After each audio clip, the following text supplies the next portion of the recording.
What's up, guys? Welcome back to another episode of Behind the Facade. This is episode number 97, and we're only 3 away from the big centenary, and I'm looking forward to doing a show on that one. Now, this week has been a very, very eventful week.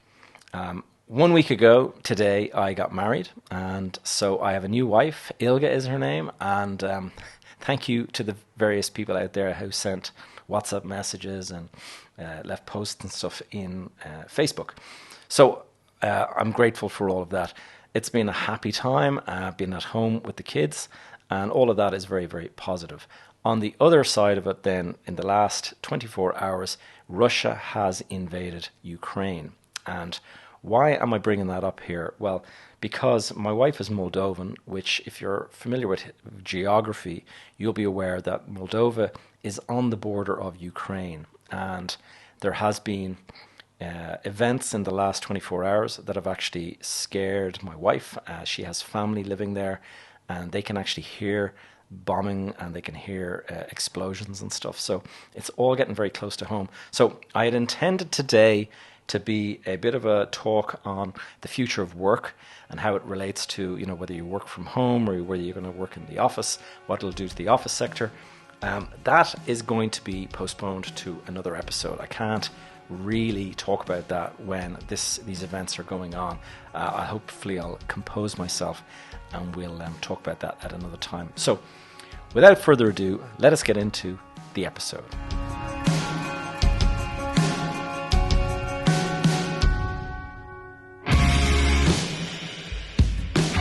You are listening to Behind the Facade, the number one podcast for investing with a particular focus on the real estate and property investment market.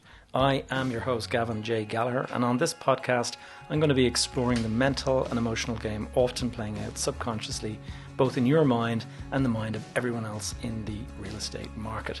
The key to success in this game is to master your mindset and behavior, to take control of your thoughts, your emotions, and most importantly, your ego. Welcome to the show. So welcome back, guys. Episode number 97, and I want to start by saying that today, the reason I'm recording this like I am doing right now is because I had a coaching session with my coach, my good friend, JP de Villiers. Now, if you want to go back to, I can't remember exactly the episode, maybe 37 or 40 or something like that, it was around about the 1st of January 2021, and I brought JP onto the show. So you'll actually, if you go back, you'll find that episode there. But I work with JP. He's a performance coach, we'll say, and he's a great guy, by the way. I strongly recommend you check out his content on YouTube or wherever. But as we were having our chat today, we were talking about different things, and he challenged me to make this podcast not just an audio podcast, but a YouTube video podcast as well. So those of you who are listening in, if you wish, you can go and check out this video over on YouTube. You'll find it in my YouTube channel, Gavin J. Gallagher, but you'll also find it under a YouTube channel that I probably have not mentioned much in this podcast before, but it is the Behind the Facade podcast YouTube channel. So you just type in Behind the Facade podcast, you will find that every single episode that I have done in the last 24 months or thereabouts is uploaded there. Now, none of them are video, they're all audio to date. This is going to be the first video version that goes up there. So here it is, and the challenge with JP was to do it unedited, unscripted, unpolished, and so here it is, warts and all, just as I am speaking to you. I'm not going to be doing any editing or anything. So what you hear is how it came out. And so let's get into the show, shall we? So yes, eventful week, got married, enjoying the glow of my recent nuptials. I'm really enjoying just a couple of days, spent the weekend. We're really having a great time. The kids happen to be off as well. It's midterm break. And so we decided not to take a honeymoon now, but to actually postpone it until we're having a wedding reception in a couple of weeks' time. So we decided, let's do the honeymoon after the reception.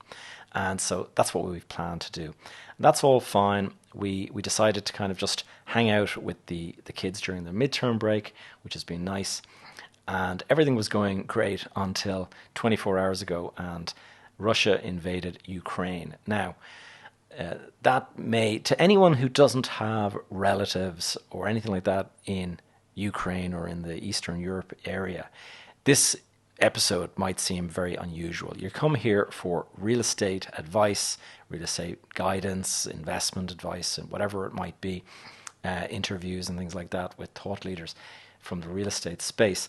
This is, off the, first of all, unscripted, but second of all, it is talking about, the Ukraine invasion and this whole crisis. Now, I will circle it around and bring in a real estate aspect in terms of whether I think this is going to impact the investment market, whether I think it's going to impact the money, the cost of borrowing, all of that kind of stuff. So it's not going to be completely unconnected, but this is kind of unscripted. So I'm just giving you my thoughts as they sort of come to my head.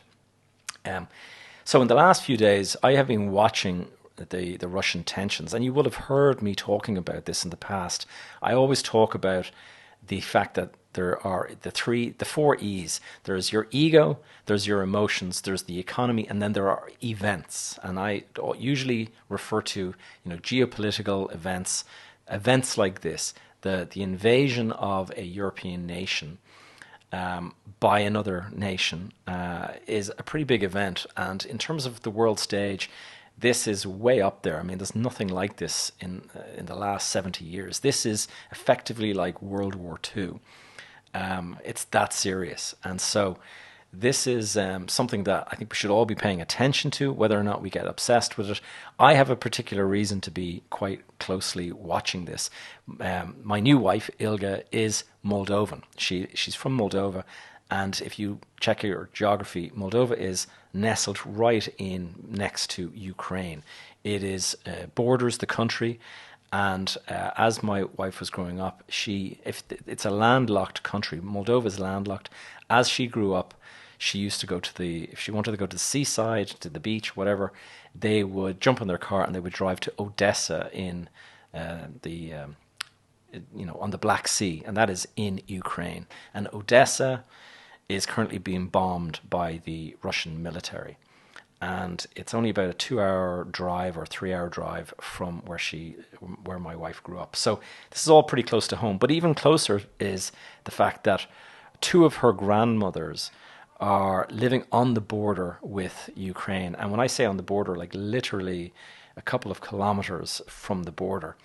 And they can hear bombing and they can hear explosions and all of this. So it's gotten very, very close to home. And as you can imagine, it is very, very concerning for my wife. She's concerned about the welfare and safety of her family.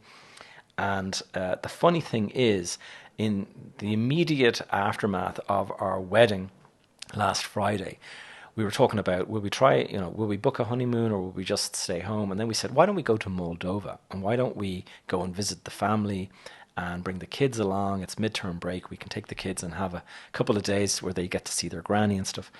And this was actually what we were planning to do. And we were going to leave on Monday night, arriving Tuesday morning. And we were literally, like, I had the phone app out and I was putting our names into it. And for whatever reason, we decided at the last minute just to kind of cancel it because I think it was the return flights were a little bit difficult and more expensive, or whatever it was that put us off. We decided not to bother with that trip. And thank God we didn't, because yesterday, in light of what was happening next door in Ukraine, Moldova has declared a state of emergency and has actually closed their airspace.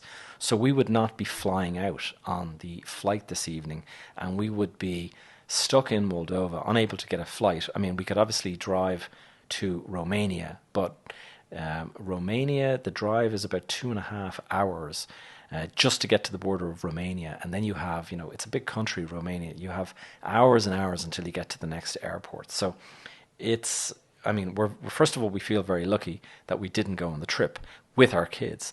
Second of all, we're actually thinking to ourselves, our you know, first of all, are Ilga's immediate, sister and mother and father, are they safe? Because they live in Chisinau and it is just around the corner from Ukraine. And looking at the kind of history of Ukraine, one of the excuses that Vladimir Putin of Russia has been saying is that there is this Russian there's these Russian separatists, as they call them, in Ukraine, and he has been backing them for the last 8 years since they invaded Crimea. And he has been backing them. Donbass is the name of the area. And this was the pretext he's used for this invasion, that he was going in to kind of help those Russian people in the separatist areas. Now, Moldova also has a separatist area, and it is called Transnistria. And both of her grannies live in Transnistria. And so this is all kind of deeply concerning. And so you can imagine going from the honeymoon feeling everyone's good and it's all very happy, and suddenly Russia has invaded Ukraine. There's bombs being dropped. There's tanks circling Kiev. There's people dying. I mean, it is all kind of surreal. And all of this happened on Ilga's mother's birthday. So that has added a little bit of extra spice into all of this. Now, just to find sort of finally on this particular point, we would also, my thoughts are going out to one of our friends, and she and her husband live here in Ireland. Her husband stayed behind, and she flew back to Ukraine with their newborn baby to go and visit family.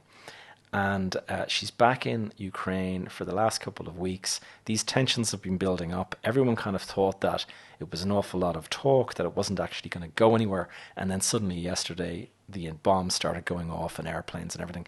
And she is a mother with a tiny infant in Ukraine with no way of getting out, and her husband back here in Ireland. You can imagine the state that he's in. And so she, yesterday, she got in a taxi. Her parents came with her, and they drove to the Polish border, and she got out with the infant, and the parents went back home to Ukraine, and she crossed into Poland with her newborn baby, along with thousands of other people who were there as refugees. And so essentially she's going in with these thousands of people. So do you think they can find anywhere to stay? Hotels all booked up, bed and breakfasts booked. That's it.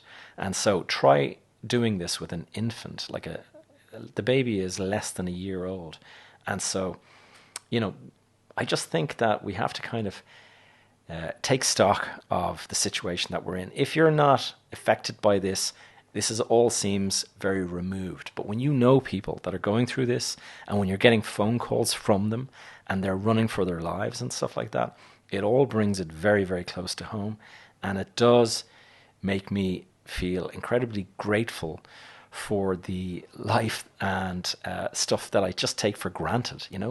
It's very easy to get caught up in life and think that you've got these problems, like, oh, maybe the Wi-Fi is broken in your house, or you've just dropped your phone and the screen has broken or something like that. All of these things that seem to be a problem for you, really, if you just think in the big scale, these are nothing. These are things that you should be grateful for. And as a good friend of mine used to say, he says, it's like leaves on your swimming pool. These are first world problems. These are not problems that we should really dwell on. And we should really just be grateful for everything that we have, and just try to kind of go with the flow. We have shelter. Like this evening, I'm going home to a home. I'm going home to safety. I'm going home with healthy, I'm healthy, and I'm going home to a fridge full of food. The amount of people that are sleeping in the subways and metro in Ukraine, the amount of people that their building that they live in has just been bombarded and it's blown to smithereens, and they're out in the streets, trying to figure out what to do. They can't get out of the country. Whatever it might be, we don't have those problems. And so, just take stock and let me just get into very briefly before I bring this all to an end. Where is this going to take us with the market? And those 4 E's that I mentioned before, events. This is an event that is going to have ramifications. And I think there's a couple of reasons why. First of all, if you think about it from the point of view of inflation, we are in a high inflationary period because of COVID. We've only just come out of COVID. Things are getting back to normal, and suddenly we have these events taking place. And it is most definitely going to impact energy costs. Fuel, gas prices, all of that are going to shoot up.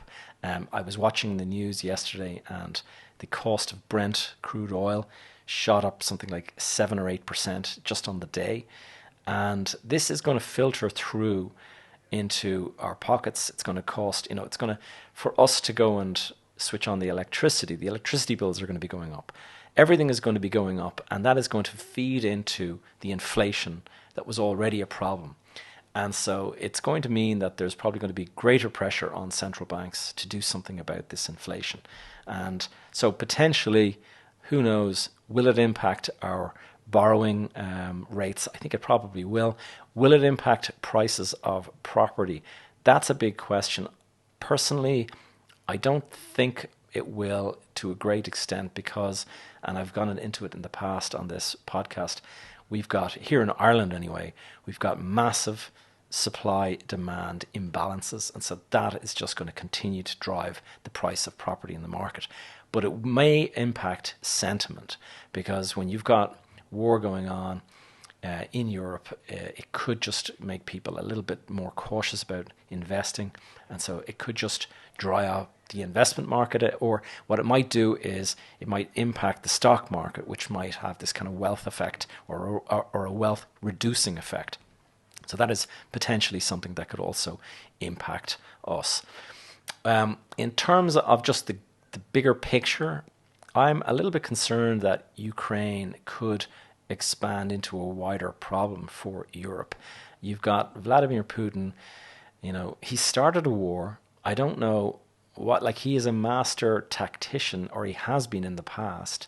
He seems to have run rings around us. We don't seem to know how to deal with him. When he invaded and took, annexed Crimea, the European Union and America and everyone imposed sanctions on him, financial sanctions.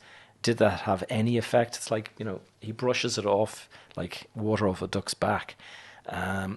I'm sure he was thinking 4 or 5 moves ahead about this invasion, thinking, is anyone, what are they going to do? They're going to sanction me. What can they possibly do? I've heard news reports that he's reputedly owns this super yacht that was getting repaired in Holland or something like that.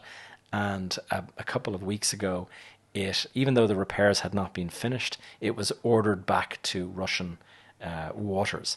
And that is because that boat was probably going to be seized. And on the basis that it was going to be seized, he was thinking ahead, and he had the boat removed back into his own waters. So this just gives you an idea. He's thinking way ahead, and so these sanctions are not going to have any impact. And so what happens next? He goes and he encircles the entire Ukraine. Ukraine, they're not going to give up easily. I've heard the various men out there talking about it. Sorry about the noise outside the window, if you can hear that. But I think that this is going to turn into a protracted war with Ukraine. And I actually worry about places like Moldova, because they have disputed territories that also are sort of backed by Russian separatists. And so after Ukraine, perhaps he decides to have an adventure in Moldova. And then he's looking at the expansion of NATO, and so you've got Estonia, Latvia, and Lithuania. You have to just wonder, where does he see himself getting out? Is he just going to kind of back away and say, right, I'm done now, or is this going to go further? Just a bit concerned that this is not the start. This is not the end. This is only the beginning, and this could be going on for years to come. I don't think this is the kind of thing that ends in the next 3 months or something. I remember when I lived in Qatar, Syria was just, there was a bit of social unrest and there was people starting to protest and they were getting shot at and things. Here we are like 10, 12 years later, and you're looking at total destruction of Syria in that civil war. Are we looking at something similar in Ukraine and potentially, expanding into Eastern Europe and impacting Poland, but perhaps and other countries? All is going to be discovered. Anyway, guys, look, I hope that this unusual podcast didn't throw you guys off too much. I hope it hasn't upset you in any way. Just want to wish you all a safe and healthy week, and we'll be back to the normal stuff next week. Take care. All right, guys, I hope you enjoyed today's episode. Thank you so much for tuning in to Behind the Facade. If you enjoyed the show or found it useful in any way at all, please take a moment to leave a review over on iTunes, or alternatively share it out on social media or with a friend who you think the podcast could help. If you have any questions or topics you'd like me to cover in future episodes, please connect with me via my Facebook group, Behind the Facade Community.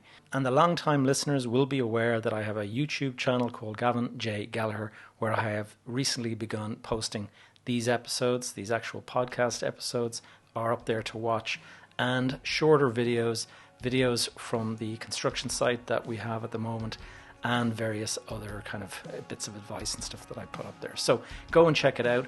If you're not a fan of YouTube, you can stay in touch with the various projects I am working on by joining my tribe over at gavinjgallagher.com. And while you're there, you'll be able to check out the online learning and education stuff that I have on the real estate business, including my mastermind.